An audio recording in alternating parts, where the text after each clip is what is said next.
Thank you. We are now recording, right? Good. So employee and family resources open to all employees. It's a helpful benefit. It's good for people to know about, just for, as well. I mean, think about all that we've been through. We could all use some assistance for any of these reasons. You can see them, the main four that we help with: work-life resources, counseling, legal and financial, and then that last website. So let me just call a couple of highlights out here. The work-life resources, really helpful, especially for finding things, beyond Google. Okay, so we all do Google, but if you're really looking for some targeted resources, they will do the legwork for you. And they're very good at finding great resources and referrals. So keep them in mind. You just give them a call, tell them what you're looking for. They'll do a quick assessment and then go to work to find those things for you and get back to you in a couple of days.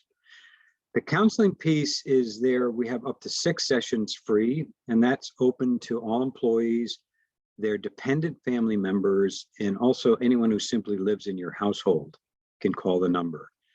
The number is the main way to start the process. However, you'll see this second website here, My Beacon Wellbeing.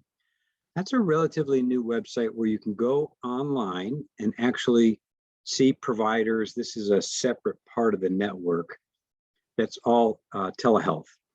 And you can see the providers, and you can actually enter in and schedule an appointment with them right online. So that's great. It's very convenient. One caveat about that: these folks in this network are licensed mental health providers, but they may be in other areas. They're licensed in Connecticut and New York, of course, for our catchment area in Rhode Island, but they may not be in Anthem. So I always like to point that out. If a person thinks they want to continue past the 6 sessions, then it's better to call the 877 number and get started that way. So just a little distinction for you to be aware of.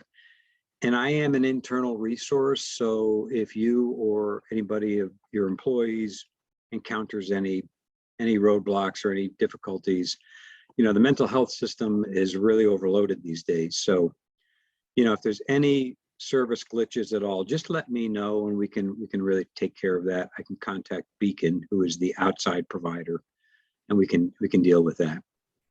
But just to be explicit about it, the resources that you're referencing here are available to all Yale New Haven Health employees, correct? Correct.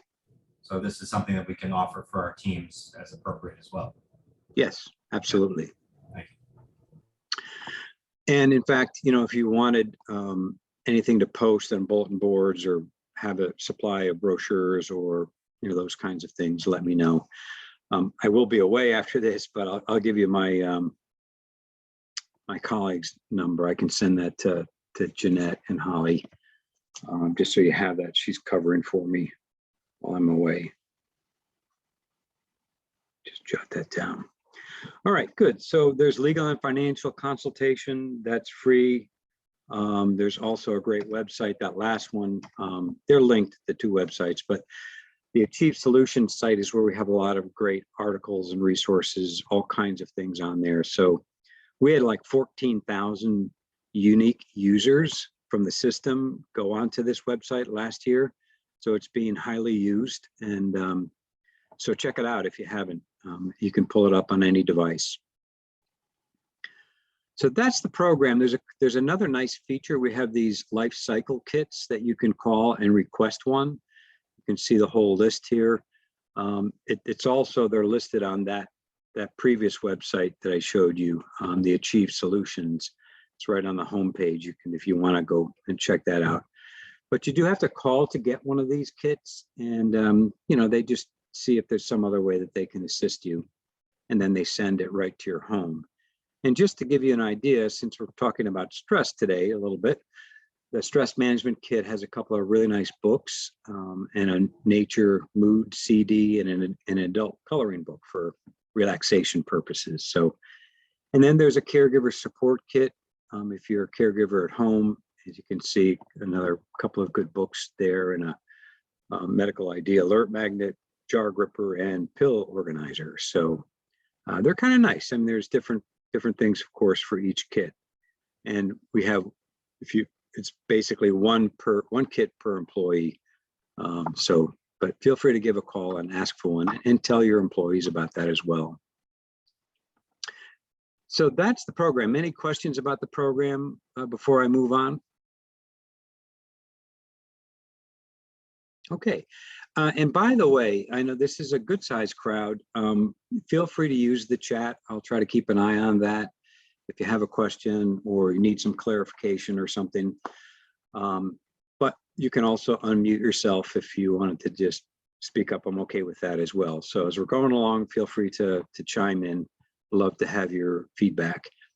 We are going to get to a point midway through where we're going to do some breakout rooms, and that'll give you a chance to kind of share just in smaller groups a little bit of some of the things that work for you, and we'll reconvene after that. So a good place to start is assessing your stress. Oh, and somebody's asked, can I share it? And I will definitely share these slides afterwards so they can be sent out, because there are a lot of links and phone numbers and things like that. So yes, I will definitely share the slides.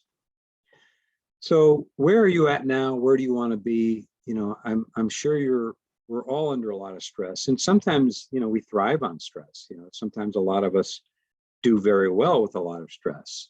In fact, some of us don't do so well with low levels of stress. We don't, you know, we're not stimulated enough. So it's kind of like, where are you and where do you want to be? Everybody's different. So there are a number of quizzes on that website that I pointed out that you can take. Get real quick and easy, get some immediate feedback, some ongoing resources and reading after you take those. And these are just a sampling too. There's many others as well. But for today, what I would ask you to do is simply rank yourself on a scale of 1 to 10. What's your stress level been like in the last week on 1 to 10, with 1 being the lowest, like no stress, 10 being, you know, off the charts, way too much stress? Where would you put yourself? And you don't have to share that, but just what I'd like you to do is think about, if you're okay where you're at, that's great. But if you're really kind of like, a lot of your days are too stressful and you're feeling kind of overwhelmed, where do you want to be? And what I'd like you to think about as I go through some of these things, what are a few simple little things that you could put into your daily life that might take the edge off? You know, we're not going to get rid of it completely, but what can really just make that little bit of a difference so that you're not quite as exhausted when you go home, or you have a little bit of energy left, or you're able to pursue some of the fun things that you like to do. So rank yourself now, and what you might try is, after doing a couple of things, then rank yourself in a couple of weeks and see how you're doing. So in talking about stress, the whole idea here that I like to present is that we can learn to get better at stress. Stress often comes at us in many different ways. I mean, these are some of them, but we sometimes think of that top section there. Stressors are the events, people, or situations in life that cause you stress. And so for that, even just reflecting on that for a minute, do those things actually cause you stress? Or does it really make a difference as to how you respond to a stressful event and what you do? So in other words, I would say yes, it makes a huge difference as to how you perceive stress, to what you say to yourself about stressful events, what your beliefs are about your own resources and about how you can deal with those stressors. Now, I'm pretty sure that most of you, if not all of you, are very good at handling stress. You're probably very resilient people. So I'm not saying at all that you're not resilient and you're not good at this, but we can always get better. And I want to point out a few ways that we can do that, just particularly in these times.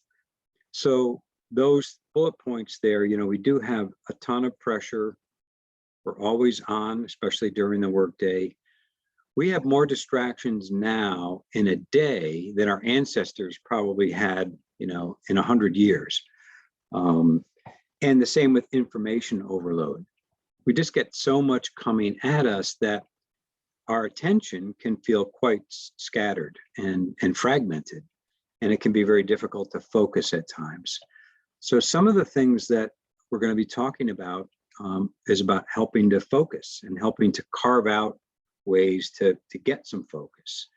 And in fact, I'm just finishing a class called Focus, and it's based on a book called Peak Mind. This isn't in the slides, so, but it's a really good book, and we actually have the author.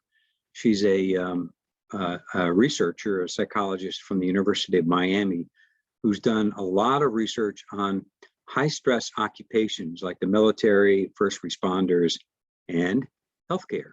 So we're having that. She's coming in June, so we'll be sending out a notice about that. But I think that'll be really, really informative and interesting. So keep that kind of June 16th, if you want to pencil that in. So how do we learn to focus? How do we learn to deal with all these things? How can we get better at this? Rather than just simply be swept away by all the stress. Well, part of it is beginning to notice when we're feeling stressed and knowing that. And that's why I said, rate your stress now, but also think about what are the ways that stress impacts you. Now, it might be, many of us feel it in the body. We feel perhaps in tension in the shoulders or that kind of way, or headaches. We feel stomach distress, those kinds of things. But we also might feel it in the area of our mind, any mental activity, scattered thinking, negative thoughts, or emotional reactions, of course. Stress often shows up as irritability or those kinds of things. So where do you first notice, if you're having a particularly busy, stressful period, for yourself, what's an early warning sign where you realize that you're kind of feeling a bit stressed? And then also maybe thinking about what's the impact on your life, not only on those areas, but on your family life and on your ability to focus and those kinds of things. So just kind of thinking about that, reflecting on that. And I haven't even mentioned being emotionally involved with patients. I don't know how many of you are, but if you get directly involved with patients or anybody, your staff for that matter, there's this idea of compassion fatigue or secondary trauma as we simply are, witnessing and kind of feeling others' stress. We just get it in terms of the overflow. So there's a lot of things. In other words, we're kind of like, kind of swimming against the tide. Now, at this point, I would just want to introduce this idea of, and this is another good book that you might want to check out. These days, we have a feeling of time poverty versus time affluence. And I bet you if I were to ask most of you, if you would prefer to have more time or more money, many people would say, I really need more time. I need more time in the day, or I need another day of the week, or, I need to get things done, but I also need some time for myself. And the problem that this Dr. Willens talks about in the book is that, especially these days in our digital world in particular, the free time that we have has gotten kind of broken up into what she calls time confetti. And so the problem is we have these little bits of time with which to maybe do something. And maybe all you can do is spend a moment, on your phone, whatever you might be doing. Some of us spend some time on social media, or we might do a variety of other things, but it's all right there in our hand. And it's a way that distracts us, but it's also a way that kind of breaks up our time. So it makes it very difficult to spend any good quality time for ourselves. So the idea here, very simply, is trying to create some boundaries. And boundaries, are really not that difficult, but, who can decide, who can decide what you can do during your day and during your evening and in those transition times. And if you start to think about what's really important to you. And we're not going to so much get into that today, but even just reflecting, for example, on, why you do the work you do, why you take care of the folks in your life that are important to you. What's the bigger purpose, the big why, in a sense, of the things that you do? And then thinking about, not to be morbid, but perhaps thinking about, what you would think about on your deathbed, or what you might have written in your obituary. Would it be things like, I wish I had spent more time at work, or on social media, or cleaning the house, or those kinds of things that we know have to get done, but at the same time, we end up doing them, and we end up not having really good quality time for ourselves. So just thinking about what's important to you, what really matters, and beginning to say, if there's something that you've not been doing that is restorative, something that you used to do that was fun, that maybe connected you with other people, or that kind of got you into the zone, and really helped you detach from work. If there are things like that, think about maybe those are some of the things that we can put back on our plate and do some more focus on. And I'll just give you a couple of ideas on doing this. And this is based on an article from the New York Times by Adam Grant, who, by the way, has a great podcast called Work Life. It's all about work-life balance. And I think his subtitle is How to Make Work Not Suck. So it's quite good. He's an organizational psychologist. And when he wrote this article, it went viral very quickly. It came out, I don't have the exact date, but it came out last year in the middle of the pandemic. And he came up with this idea that many of us came through the pandemic in a state of languishing. Very simply, that we're not flourishing, but we're also not on the other end of, feeling depression or burnout, but we're somewhere in between. This sort of feeling of blah, low motivation, kind of stuck in a rut. And we're all feeling this, or many of us anyway. Many of us have gone through very difficult times, and we've sort of gotten desensitized to some things. And so a feeling of languishing is very common. So some simple tips. First one is simply name some of the emotions that you're feeling. And that's something that we don't normally do, especially when we're rushed and we're busy and we're kind of going through life very quickly. But to slow down and just get in touch with, this is what I'm feeling right here and now. So we're going to do some mindful awareness to help us do that. But a simple labeling and acknowledging emotions as they occur helps us to know what's in front of us.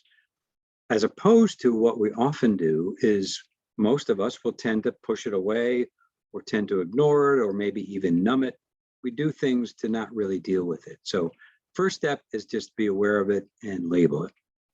Second one is to kind of get into a state of flow, into that zone.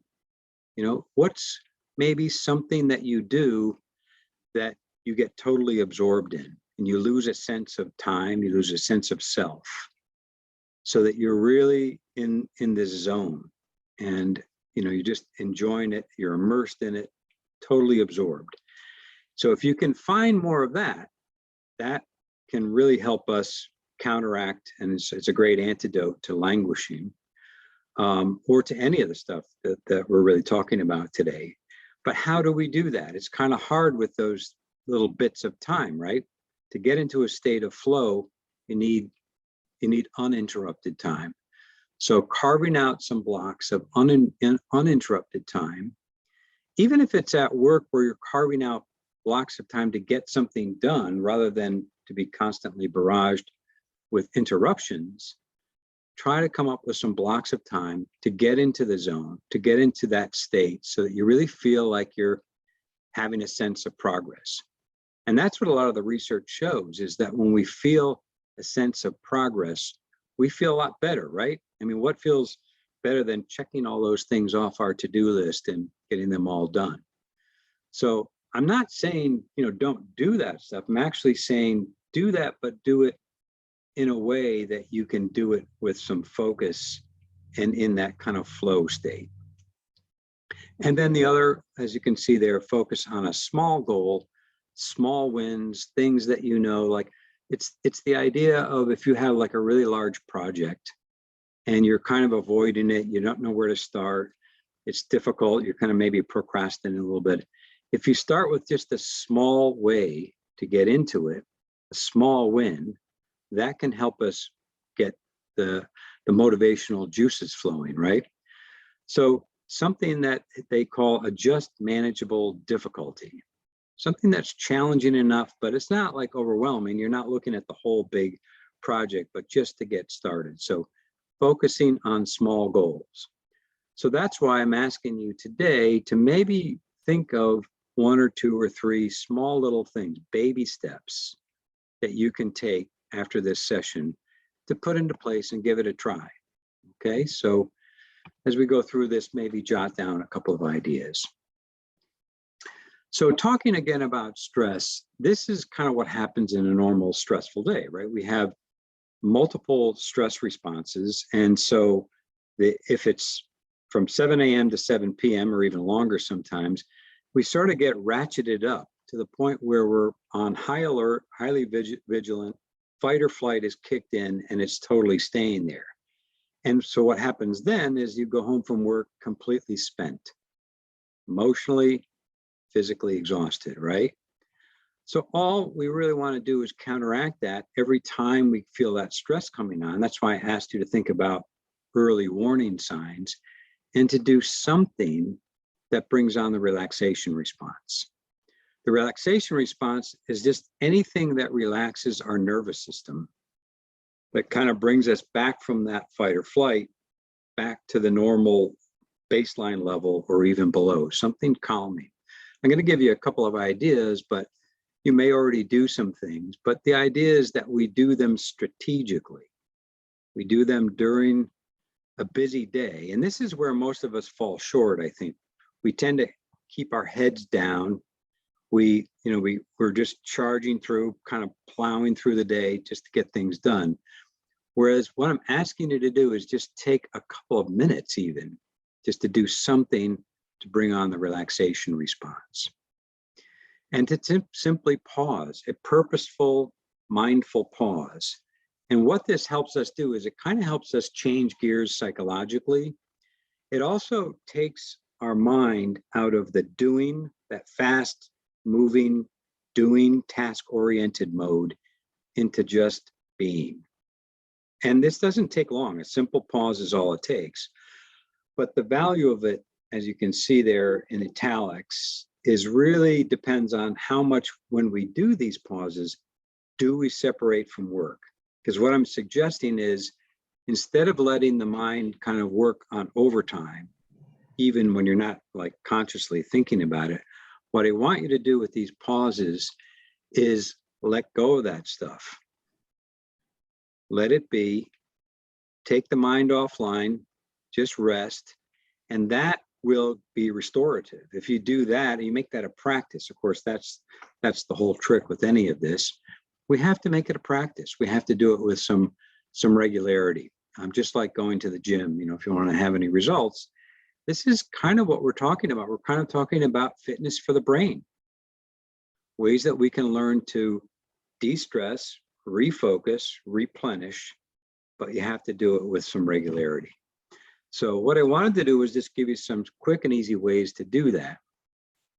First one is deep breathing. Now, we all know about deep breathing, but let's just do this with me as I'm talking. So we're going to do at least 3 conscious, long, slow, deep breaths. So breathe into about the count of 4. And then pause, and then breathe out to about 7 or even 8, emptying all the air out of your lungs. Do that again. into 4, pause, out long and slow. And as you breathe out, let the body relax. The out breath is our way to really relax. It's the parasympathetic part of the nervous system. Do that one more time at least.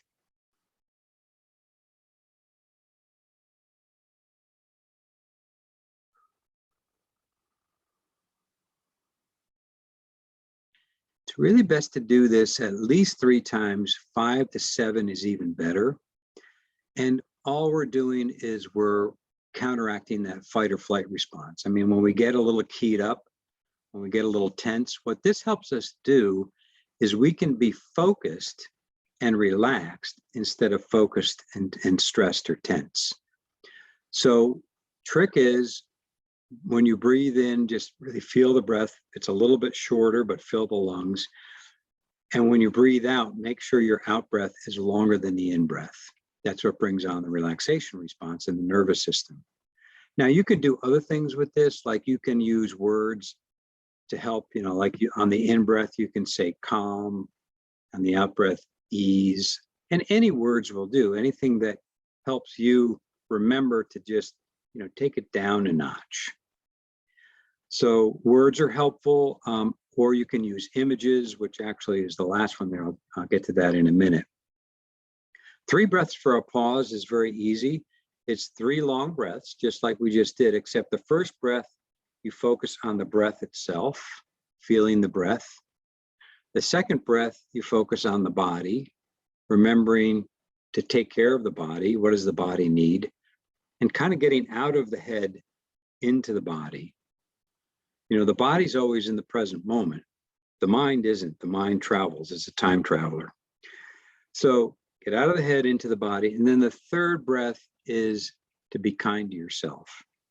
And I think we often need this kind of reminder as well, that I think especially for many of us in healthcare, that we need to be reminded. So remind yourself to take care of yourself, to give yourself some appreciation, to give yourself a pat on the back, to self-compassion. And this is actually another area of large body of research in the past 20 years or so that's really showing it, particularly for caregivers, that it can be very, very helpful in reinforcing this idea of we can take care of others, but we need to take care of ourselves. And as Jeanette said in the beginning, we have to fill up our own well in order to give and to be able to have something to give to others. Now, the next one is something that we do all day, every day, multiple times. Wash our hands, or Purell, or many, many daily tasks. And these are all opportunities to give the mind a rest with these pauses. So when you're doing those things, just take the hand washing, for example. When you're washing your hands, just wash your hands. Don't let the mind work on overtime. Don't let the mind try to fix and problem solve and evaluate.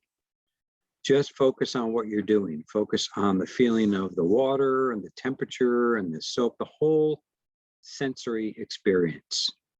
And what this does is it brings us to the present moment. It stops the cycle of, what's going on in the mind. And it just gives the mind a rest and the body a rest. So try that. You can try that with all sorts of daily tasks, brushing your teeth, or, waiting for the computer to boot up, or, there's so many different like little transition moments where you can do this sort of thing.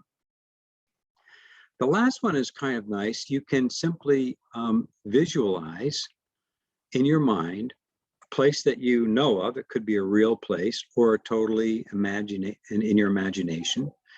And just take a moment and close your eyes. And if you want to do this with me right now, it's real easy. Just sort of close your eyes and imagine this peaceful place. It could be indoors or outdoors. But for yourself, what's a place where you can really go to and be quiet and tranquil, and there's no interruptions, there's no, pings, there's no distractions from devices. And just take a moment and visualize the whole scene. What's around you? What is it? Is it outdoors in nature, or is it inside? Just really take a moment and paint the picture. And then what do you hear? What sounds are in this image?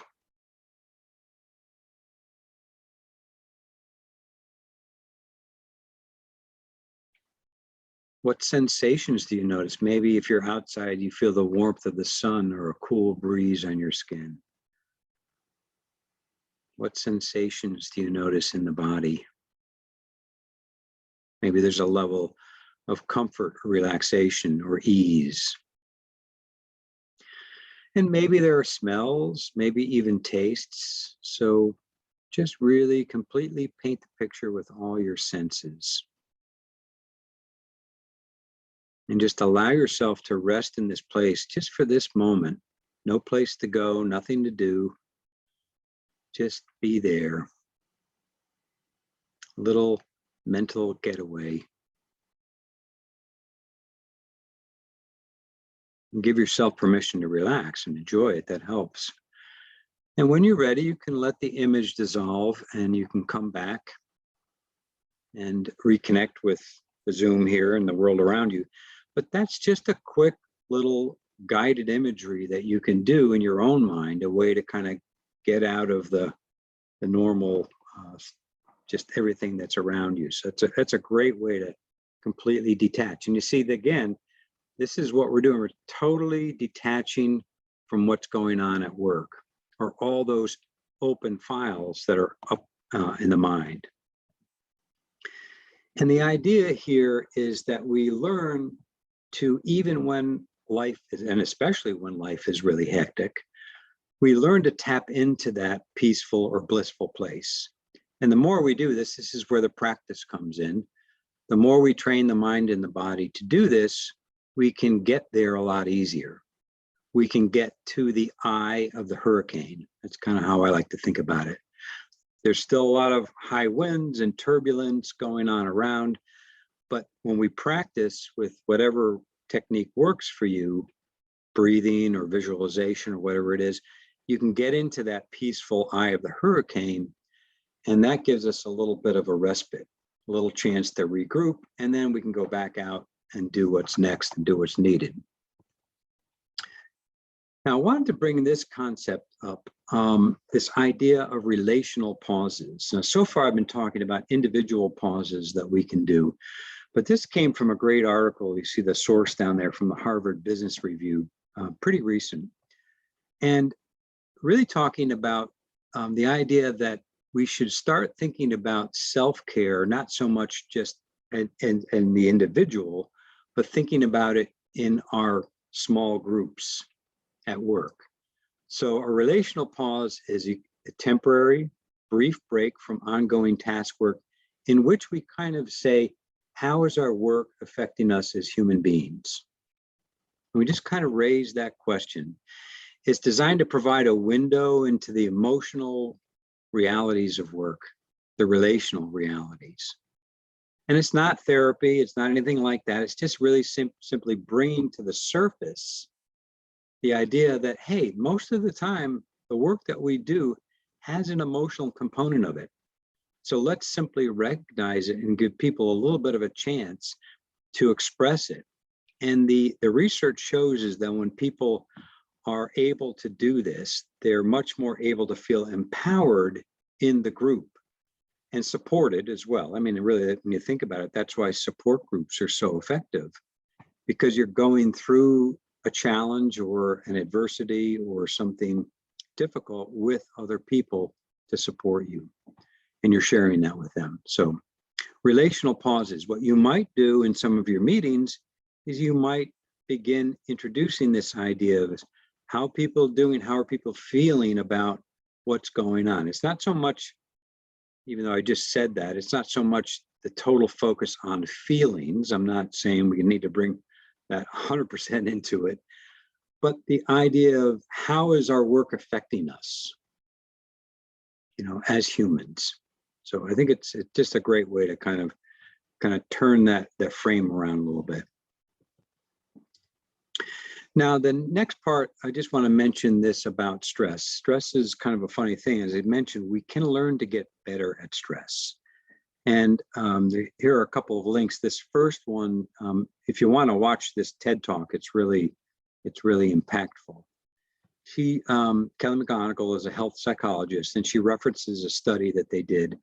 Basically, it's about our beliefs about stress. And so if I were to ask you, do you believe that stress is harmful to your health? Most people would say, yeah, we've been taught that. It affects everything from the common cold to very serious illnesses like cardiac disease, right? But in this study, what they found was the people who had high levels of stress, but did not believe that stress was harmful for their health, actually had the lowest risk of mortality. And when they then taught them how to get better at stress, in other words, to view stress as something that's helpful, when you learn to do that, it actually produced the best cardiovascular profile. So it has a lot to do with what we believe about our stress. It has a lot to do with what we're saying.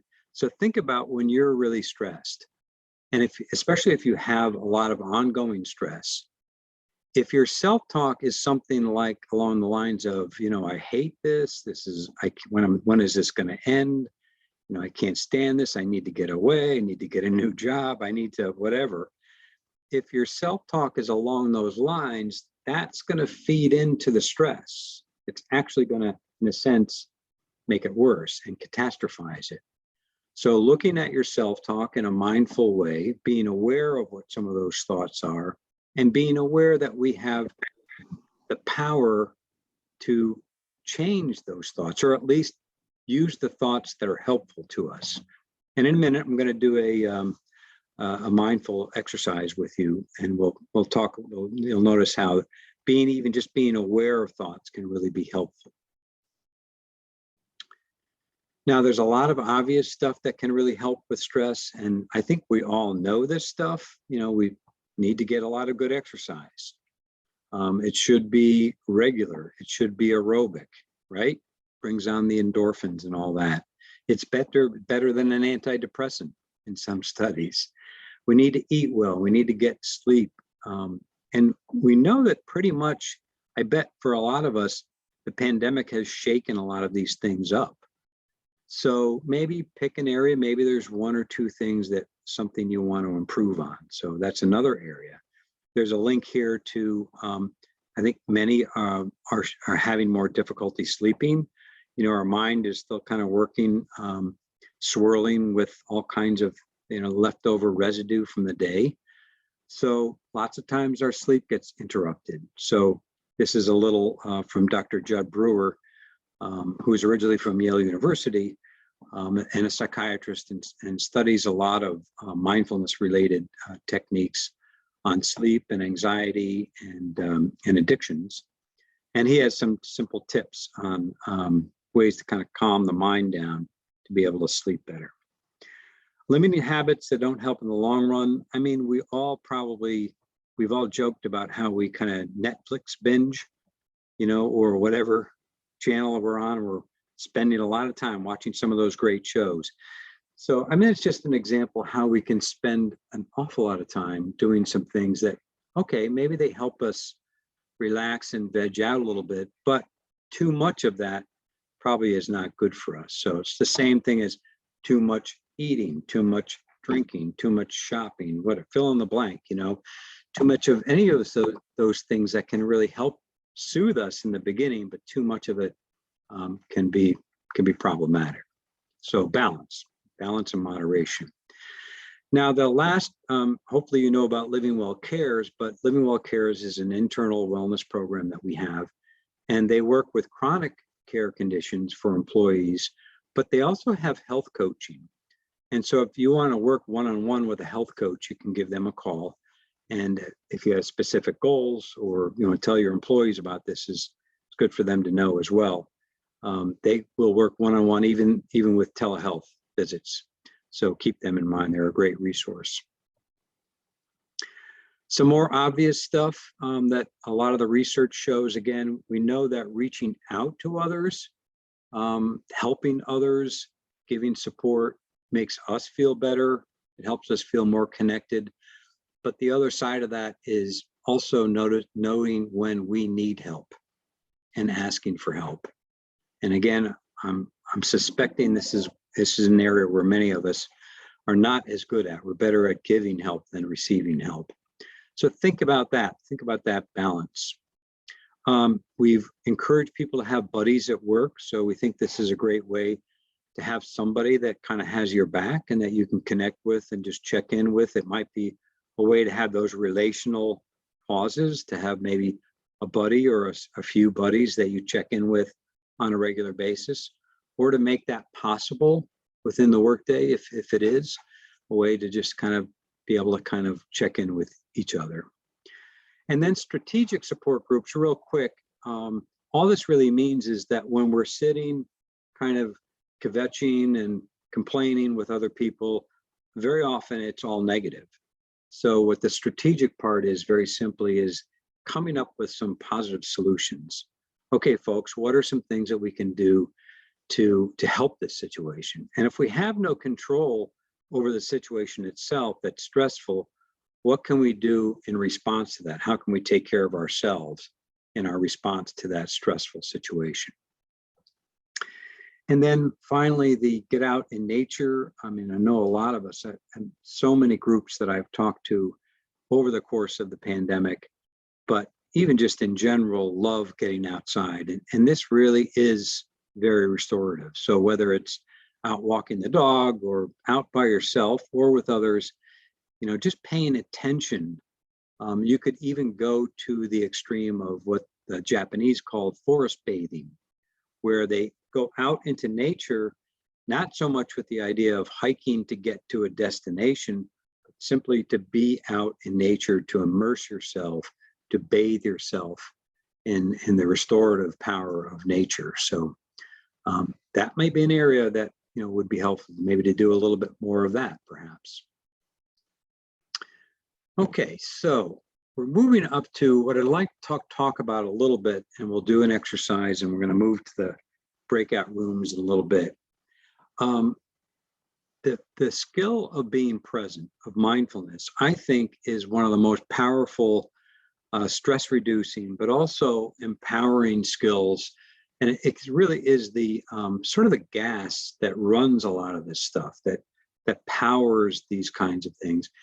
And when we increase our awareness of what's going on, all the things that I've been talking about, we're much more able to step back from the stress and be able to respond in a wise way, in a thoughtful way, rather than the knee-jerk reactions that often are what's happening by some of the conditioning in our lives.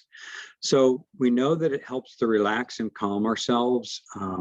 As I mentioned, the pauses to step out of autopilot, but it also can really help with focus and concentration. And you know, when you think about healthcare and that plus compassion and connection, and that's kind of the name of the game, right? So to me, I think it's a foundational skill that can really help us in our work, but also in our well-being. So when we think about meditation, I'm not sure what first comes to mind. I'm sure some of you are going, oh, okay, a meditation. Wow, not something I really want to do. So if that's the kind of thought that you might be having, well, let's just think of this as a way to relax and just take a few moments to ourselves. But it also helps, it's not just that we're relaxing and doing all these things, because lots of times many of us think that a meditation is just simply to relax and to soothe and to be kind of like to veg out. But really, it's much more than that. And I think that the biggest thing with the thoughts, again, is that we learn to gain insight into the patterns of our own thinking, into the automatic kinds of conditioning that we have, so that we have more choice in the moment. And the other area, and again, these are both shown in the research, is that it helps us be better connected. We learn to listen and communicate more mindfully. We learn to pay more attention and be more in tune with others.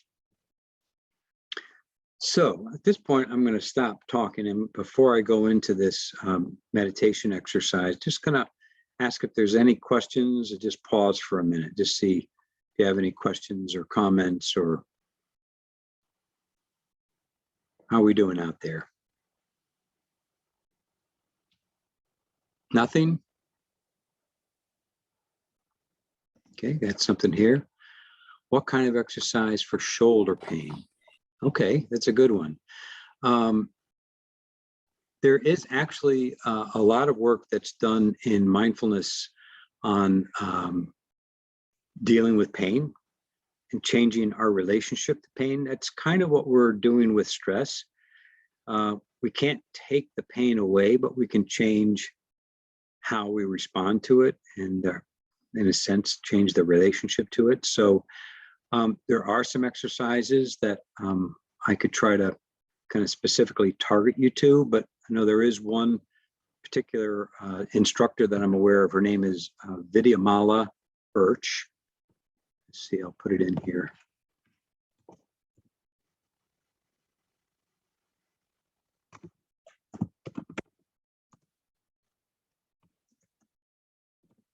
And if you just Google her, you get to her website. She has a lot of really interesting teachings. She's also on a lot of websites and apps and things like that. So that's her name there if you want to check her out. There's also mindful movement. And I would say, mindful movement is anything from gentle yoga to Tai Chi to simple stretching. And of course, if there is pain or if there's an injury, we want to be careful with that. So, but it is something where meditation is not just about sitting and closing our eyes. It can be right into your movement, your exercises, your stretching, whatever it is you do. And that's a great way to kind of like include that if you'd like to have more of an active way to do this. Okay, for now, let's just let me guide you in this exercise. And what I'm going to do is we're going to just allow ourselves to kind of settle, allow the mind and the body to settle. You'll see how that works. And then I'm going to ask you to bring to mind something that brings you a little bit of joy in your life. And we'll just reflect on that a bit. So take a moment to just sit in a position that's comfortable. So just sit and be still on purpose.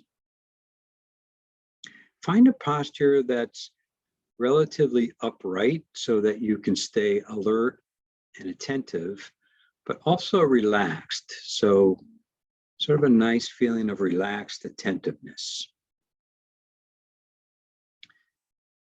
And you can close your eyes, and if you'd rather not close them completely, that's fine. You can keep them slightly open with a downward gaze. So your choice, whatever you're most comfortable with. And just allow the body to relax into the chair as we do this. As we settle into stillness, first, just notice what's on your mind now.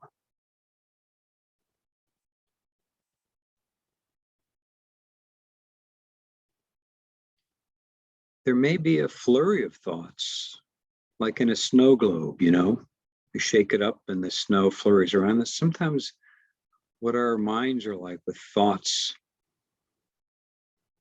And that's okay. Just see if you can step back a little bit and just notice this mental activity without getting caught up in it. Just be aware of thoughts, almost as if maybe you're watching them on a TV screen. And they're coming and going, and you actually have the remote control. So we have some power over that, but just noticing thoughts by watching them. And then in the same way, also noticing any feelings that are present. Whatever it might be, just tuning into your emotional state right now.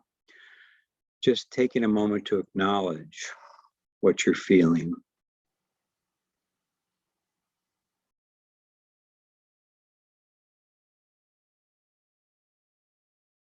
And then thirdly, what body sensations are present? Maybe there is a little bit of pain or discomfort or tension somewhere, or maybe there's a feeling of being relaxed and settled. What body sensations do you notice?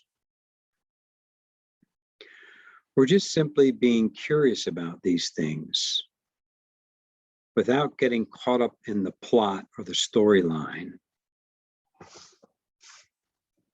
So bring your attention into the body. We're going to do a quick scan from the top of our head down to our feet. We're going to kind of use the image of a flashlight. So we're going to shine the flashlight to kind of focus our attention to the top of our head, around our brow and our eyes. And as we use the flashlight to scan down through the body, just allow the body to relax and settle and be at ease.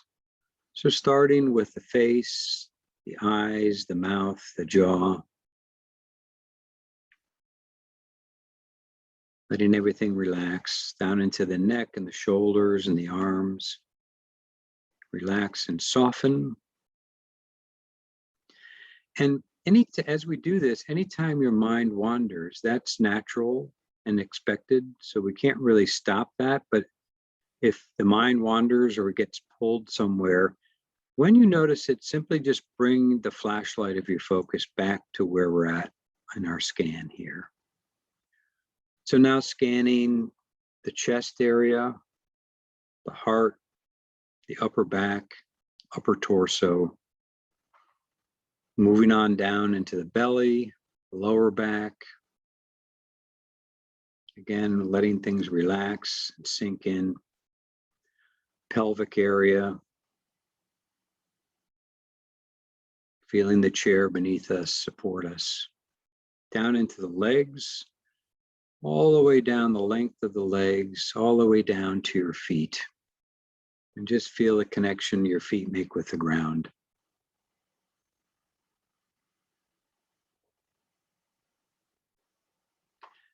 And now open up the flashlight to a floodlight so that you're aware of the whole body sitting here and aware of the whole body kind of as a field of sensations. And just allow the body and the mind to be at ease. Give yourself permission to relax. And bring to mind something in your life that brings you joy. Something or someone or an event that's happened or something that's coming up or a new baby in the family or a pet or an accomplishment. Just anything. What comes to mind first when I say that? It brings you a sense of joy in your life. And just take a moment with it and just explore it. You might notice where you feel this in the body. Sometimes we can notice feeling this joy as a feeling of warmth in the chest, or a feeling of lightness, or a feeling of ease and comfort, or even a bit of an excitement. Where do you feel this joy? And again, what thoughts, what emotions come to mind or associated with that? And just take a moment to kind of savor it and just be with it. Pay attention to it. Be curious about it. Explore it a little bit.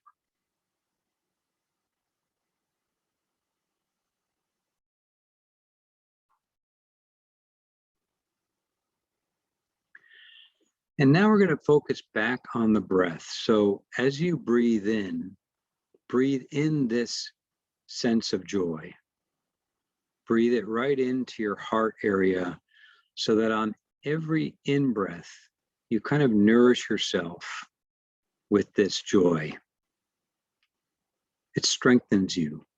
It replenishes you, nurtures you on each in-breath.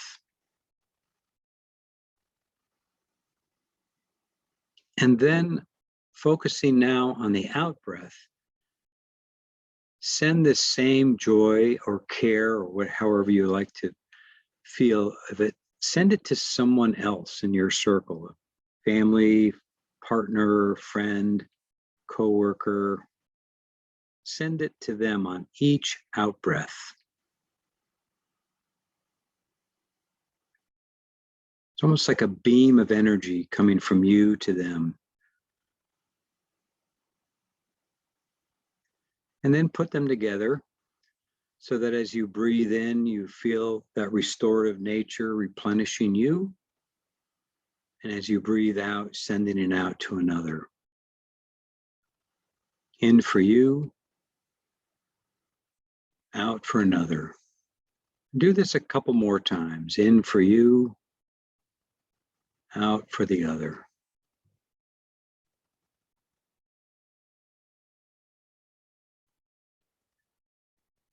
It's a nice way to balance care for ourselves with kind of filling ourselves as well as sending it out, sending our well wishes and our care to others. So you might consider doing this later on. You don't have to do a full meditation. You can just use this breathing in and out to give yourself a break, to restore yourself, and then to send it to someone else.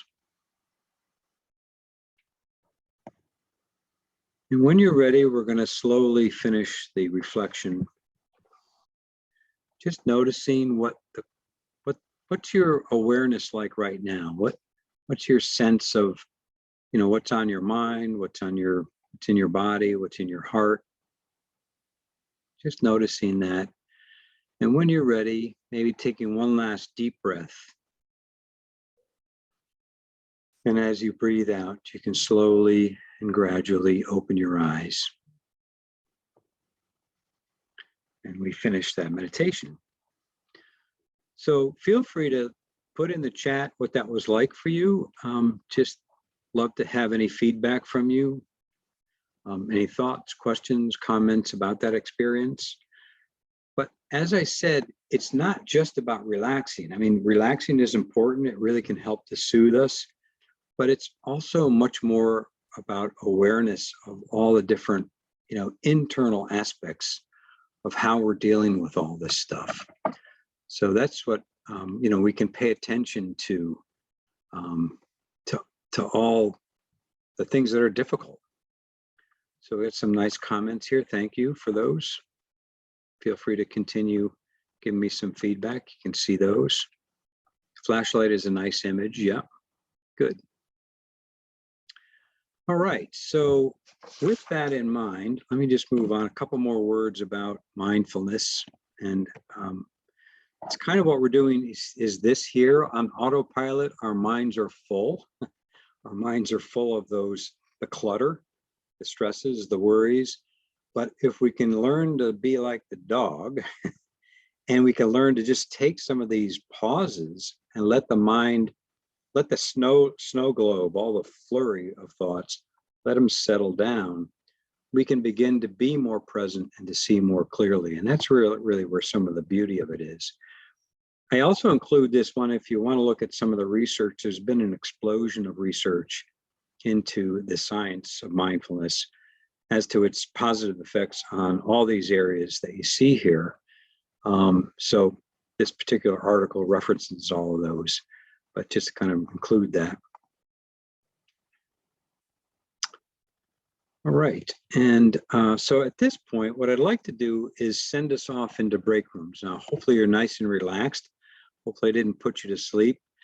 But here's the questions that I'd like you to talk about in your breakout rooms. These are going to be relatively small. So we have, let's see, 42 people. So we'll have like 8 breakout rooms.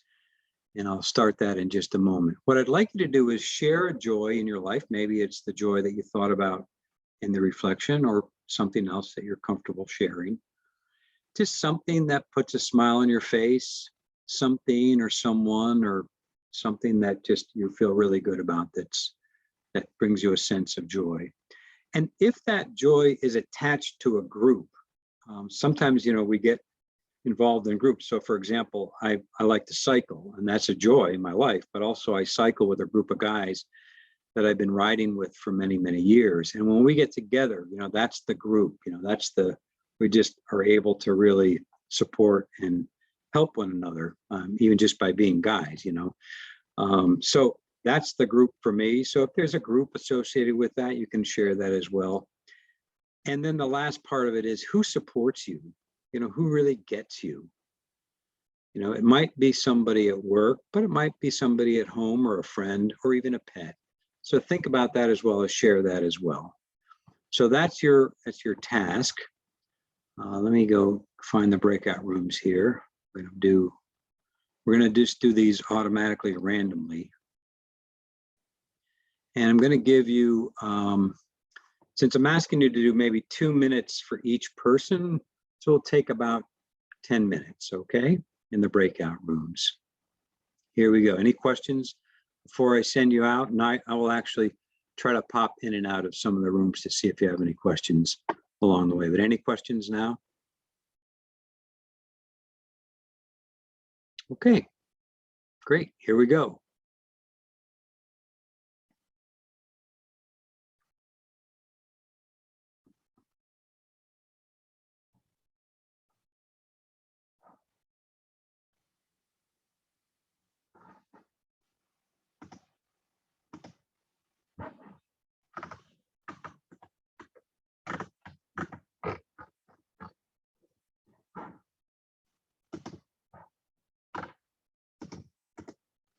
Looks like I have some folks here not in breakout rooms for some reason. I think you have to join. So if there's a couple of you who haven't joined yet, if you're able to join, go right ahead.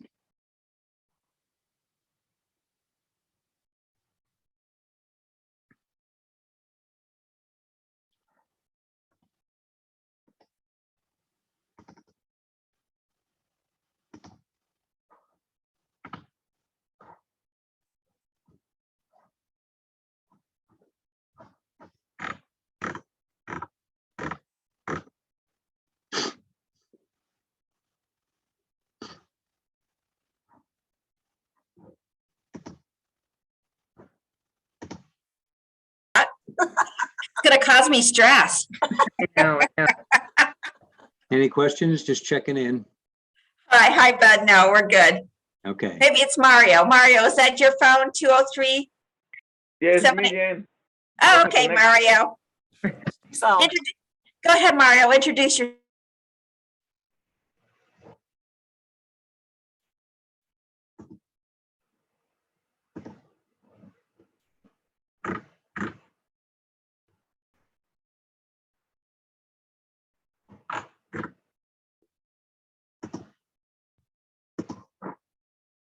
and my daughter, one that has 3, my oldest, gets me.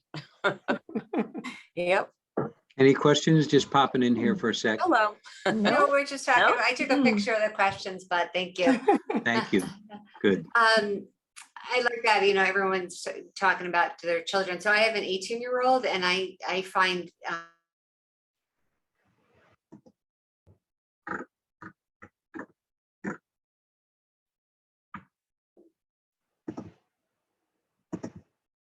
and I love to crochet, and that gives me my peace, my relaxation, and makes me feel good that I'm doing something for others that makes them feel better and gives them comfort in time of need.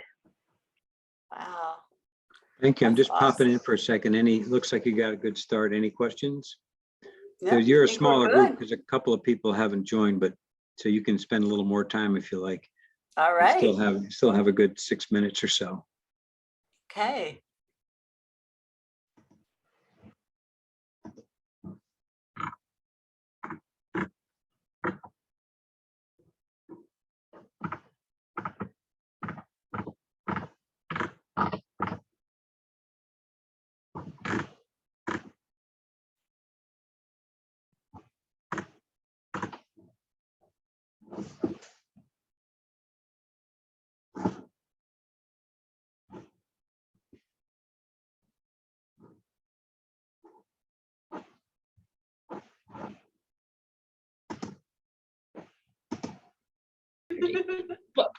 How's it going here? Any questions? No, I don't Hi, think Bud. so. No, Okay, just We're checking doing in. good. Good. All right, I'll leave you to it. Thank you.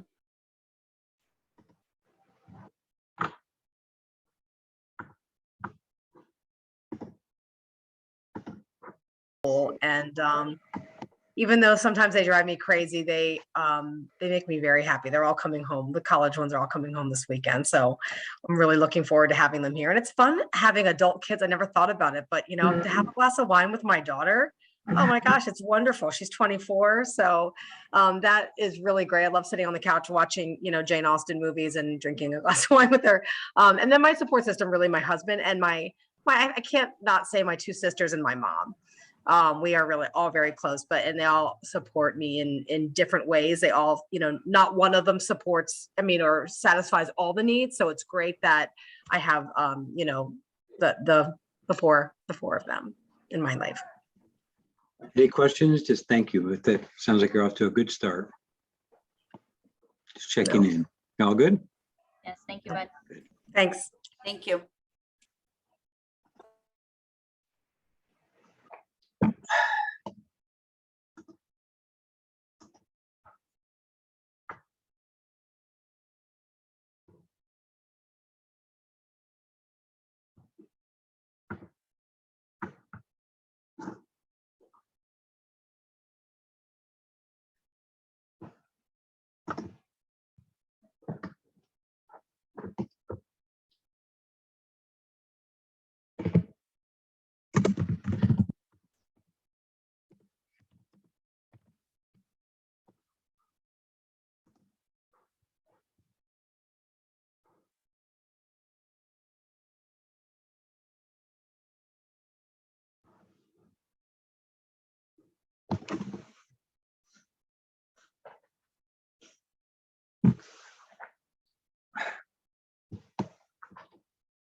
On the big prize.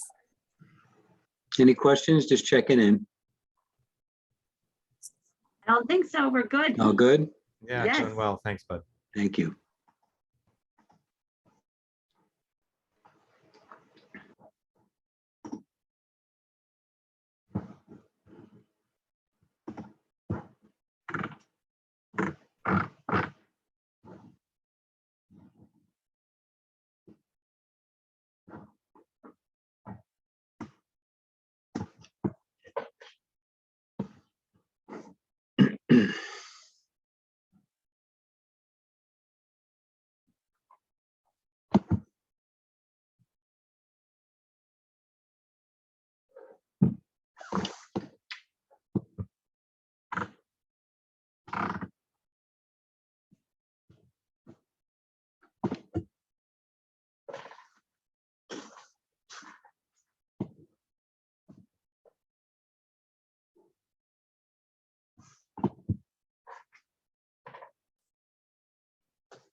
Some of you folks coming back? We jumped back early. Good. All done? Okay, good. Oh. 60 seconds up. Have some of you are coming back. Good. We beamed ourselves aboard, Buzz. Okay. That's fine. You're quick. You're good.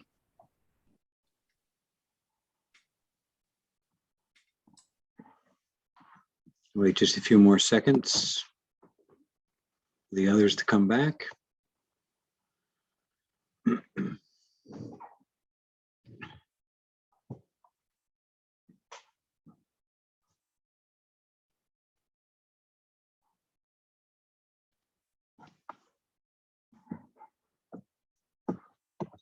So this is one of those pauses. What do you do with it?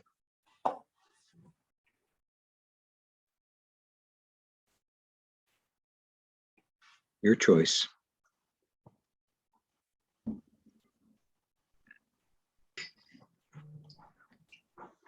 All right, I think everybody's starting to come back. Thank you.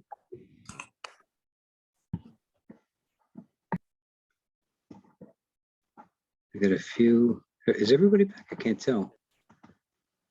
Just about, We but got 40 back, so Yeah. yeah. So I think we're in good shape. I still see in the breakout room thing here.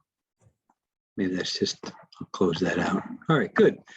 So, it's not often that we do that kind of a thing, especially these days. We're running in so many different directions and it's hard on Zoom, and we don't have those natural kinds of hallway chats as much as we used to, and break room kinds of things. So just give me a little feedback. Can anybody, maybe a couple people share what that was like just to do that? Sunday I can come in. I saw that. Thank you so much, Dennis. That is Sorry, such Kim, an honor. Kim, You you're- are the Kim. best. Kim, you're not on You mute. always come through in the Okay. clutch, Dennis, and I can't Kim, wait for Kim, these. Kim Sparks. Kim, you're not I will on. make sure that you don't have to go on the weekends for a very long Kim, time. you're not on mute. Kim, you're not on Kim mute. Sparks. Kim Sparks, mute. Thank There we you. go.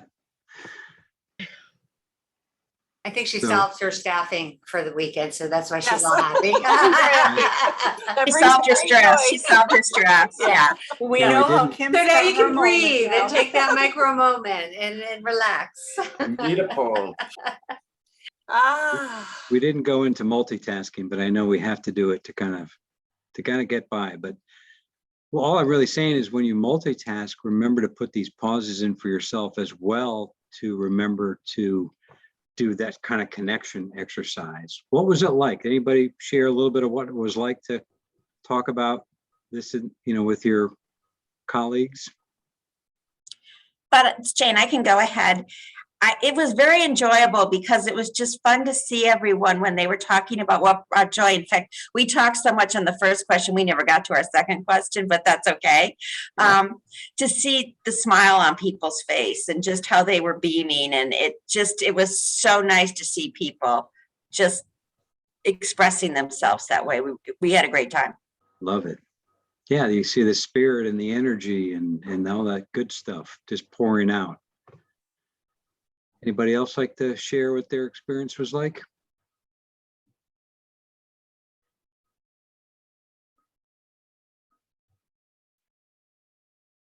I guess I will. For our group, everyone had, similar answers. Their family, was a great support system. And then also people here at work.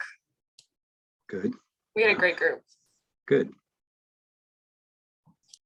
Excellent. Yep, those are two wonderful sources of support and joy, and sometimes other things along with that.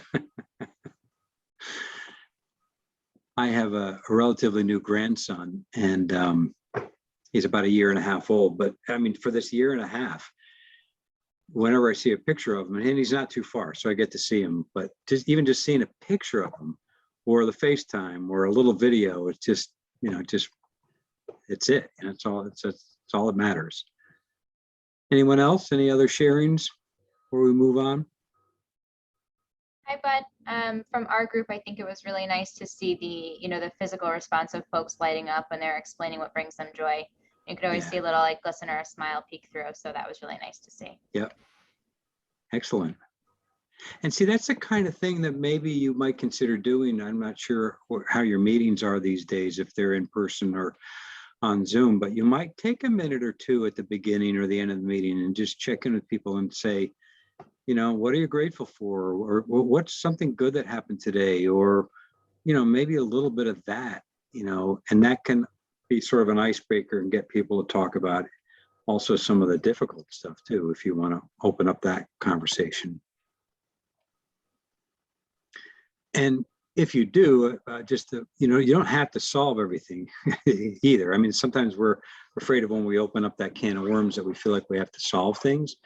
But even just opening it up and listening is the biggest, most helpful thing that you can do. Any other last sharings from any other the groups? What it was like? Was it difficult? Was it easy? Was it a little strange or just really nice? Really nice. Good. Same, really nice. So let me share my slides again.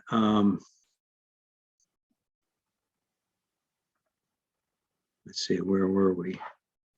Let's try this. Everybody see that?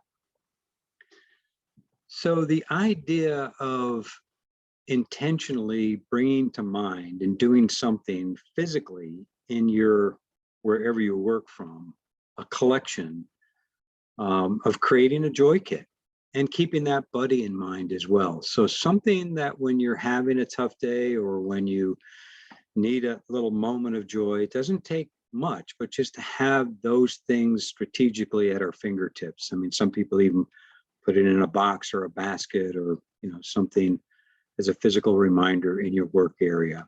And then who can you call? Who can you, the whole piece about connecting with somebody who really does understand you, who could be your person to offload a little of this to.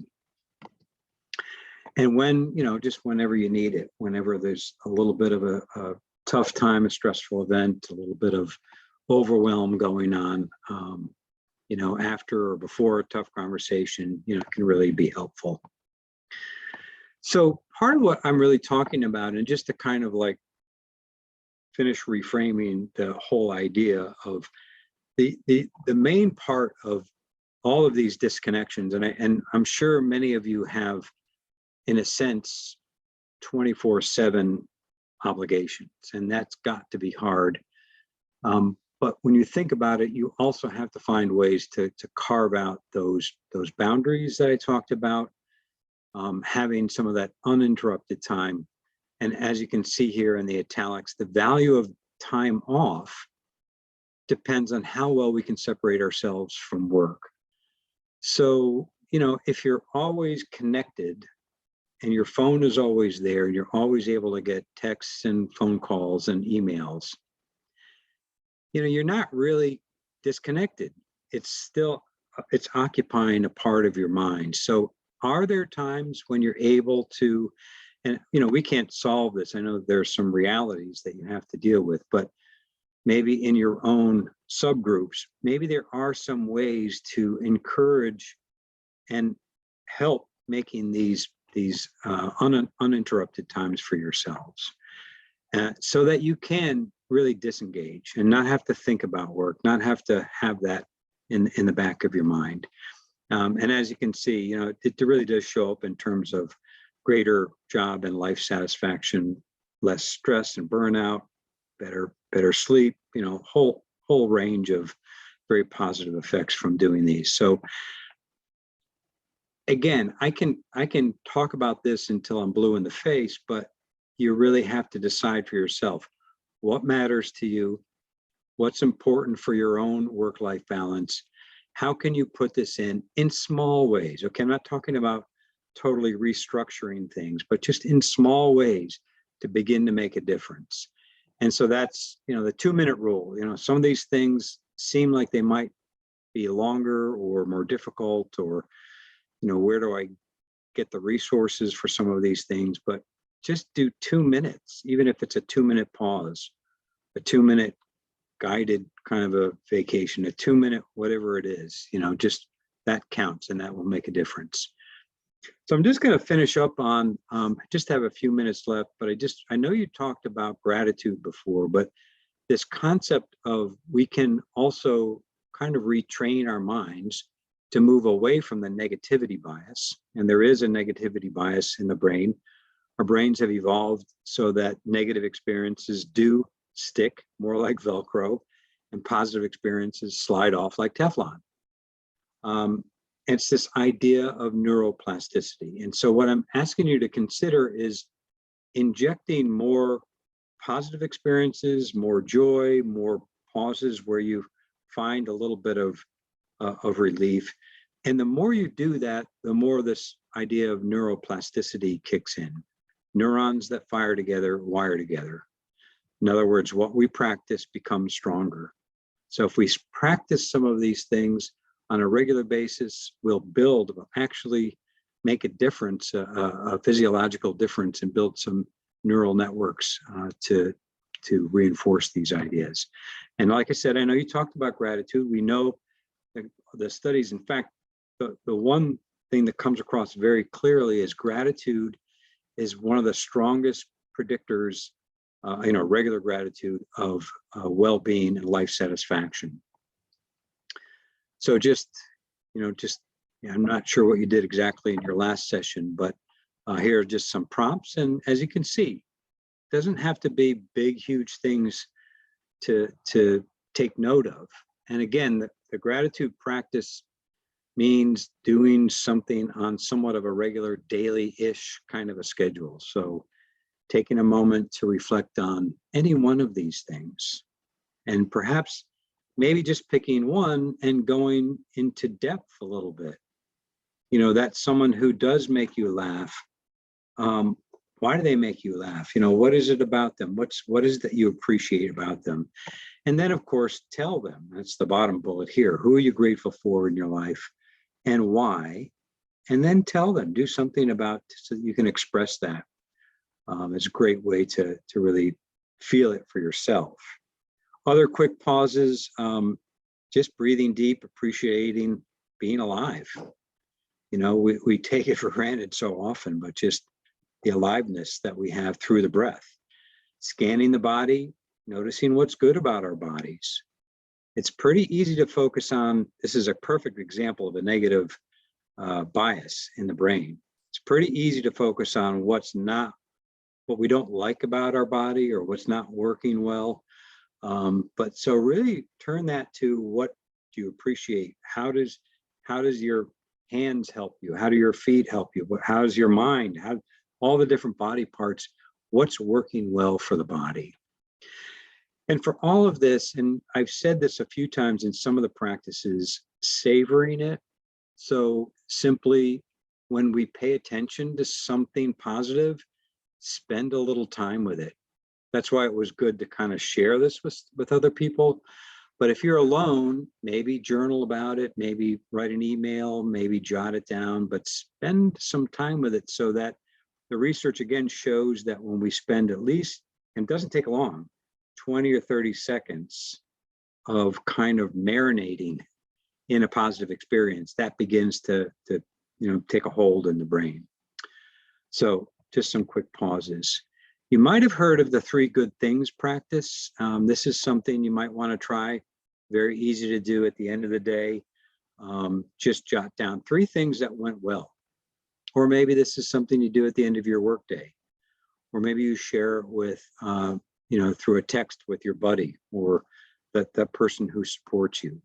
But 3 good things, and it's the same idea, turning our attention to and focusing on things that went well. Because if we just leave our minds kind of on their own, they're going to naturally turn to what didn't go so well, the stress that's accompanied with it. And, I think we kind of tend to focus on problem solving. So I'm not saying not to problem solve and fix, but make sure you take some time and focus on what went well.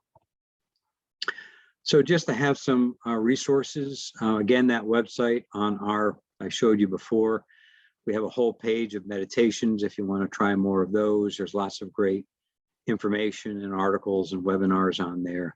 There's some very good apps out there. Insight Timer and Healthy Minds are both free, very excellent apps. 10% Happier, I also recommend. There is a charge for that after I think there's a free trial, but it's got some great stuff. Oh, and we're actually hoping to bring a new app on through EFR, and that's going to have a whole component for medical professionals. So more to come on that. A lot of these classes I have up on YouTube, so if you want to go back and listen to any different aspect of some of these, you can do that there. This is the Healthy Minds app, based on research from Richie Davidson, well-known researcher in the mindfulness field, focusing on these 4 pillars: awareness, insight, connection, and purpose. Some of which we touched on a lot of these today. We do phone meditations every day of the week, Mondays through Fridays. at these specific times. And again, I'll send you these slides so you have all the details. And this in the blue box here is a recorded line with 3 recorded meditations. So that's another easy way to listen. There's a brief one that you can use before going to work. There's a brief practice at work, and then there's a kind of a de-stress after work. That's the third option. So you might want to check those out. So what's the baby steps? You know, I'll leave you with that. What will you do? What will you try? Anything? I hope you consider maybe taking 1 or 2 small little things, small little baby steps, and try them for a couple of weeks. But you really got to do it for a week or 2 and then you'll begin to see if it makes a difference in your life. So with that, I'm going to stop the share and just see if you have any last questions before I let you go. Questions, comments? This is great, Bud. Thank you. No, thank you. Thank you for having me. Thank you, Bud, for Appreciate coming. it. And thank you for the work. I know many of you are nurses. I can see the background, and of course, Happy Nurses Week. It's a real special time. We really appreciate all of you. All right. Can I just make 2 quick comments? Please. First, thanks for recognizing Nurses Week and Happy Nurses Week to all of the very important nurses that I'm lucky enough to work with on a regular basis.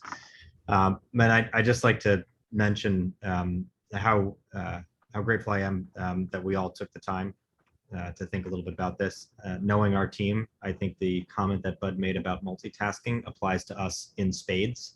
I could tell just from looking around, and Kim was kind enough to let us in on her multitasking secret today. But we do need to find some disciplined time to practice mindfulness, to manage our stress, because we have amongst the most stressful jobs in the entire hospital. We all remember Susan Maxwell, of course, very well. Susan, who was a very accomplished administrator and executive in her own right, would frequently make the comment to me that nobody knows what it's like to work in surgery until you work in surgery. Everyone thinks they know until you get here. And Susan had experience in a lot of different areas. So she, this is an intense part of the organization and of one of the biggest hospital in certainly in Connecticut. So I applaud all of you, the energy, the work that you bring to what we do every day. And I really encourage you to think strategically about how you manage your stress. And I really appreciate the tools that Bud shared with us today. And then the last thing I would just mention is that recognize that your teams feel it too, and finding ways to share this information with them, to recognize signs of stress in your team, to call it out privately when you see people who are struggling, and making sure that they're finding ways to protect themselves. It not only will help make your team stronger, but it strengthens your relationship with those individuals and your interaction with them. So thank you for the tools, Bud. Really appreciate the time that you spent and the thoughtfulness you put into putting this content together for us. Thank you very much for having me. Any other comments before we sign off today? Have a great weekend. Happy Mother's Day to all the mothers out there, and enjoy the rainy weather. Take care, guys. Thank you. Thank you. Bye, everyone. Bye.